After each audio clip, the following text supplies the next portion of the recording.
Yeah. Well, So how can people not go to hell? Because we're told that if you're gay, you go to hell. We're told oh yeah. that if you do all these bad things, you're going to hell. If you know, so like how can people just get out? Like, I don't want to go to hell.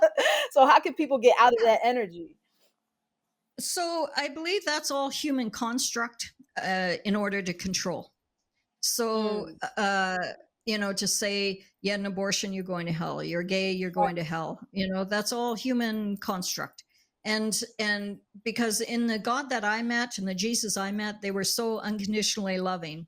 And the biggest push was for me to love myself and let go of my own judgment of myself. So mm, that's the biggest way to make sure you don't experience what I did. Just love thyself, love thyself, love thyself. In fact, like that's the preamble, the what do you call it, the preface in the book. The very last part of it is, what I learned there is to love thyself, love thyself, love thyself, and take steps every single day into loving yourself. Speak kindly to yourself, look in the mirror and go, gosh, I'm so beautiful.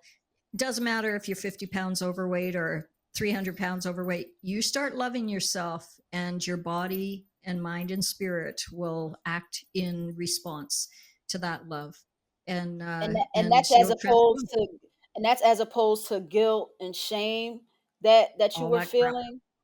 And where does all Jesus that. play a role in that? Like, where does Oh, Jesus Jesus is come everything. into that? God is everything. Yeah, God is Okay. everything. Jesus is everything.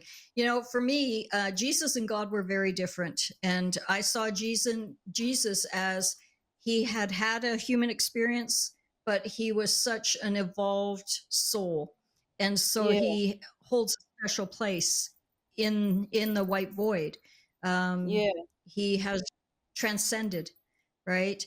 And Hmm. that's what we all are able to do. And that's, I believe, what our mission here is to do, is for all of Yeah. us to come from a place of unconditional love for humanity and all living things and even all non-living things. Because I believe that this mic has a spirit and a soul to it. I believe that the piano behind me has a spirit and a soul to it. And when you speak Yeah. kindly to it and treat it well and love it, that spirit within all the inanimate objects around us respond. But even Mm. more so for the trees, the flowers, the everything, they all have an energy that we share, and it's a God source energy that lives within us.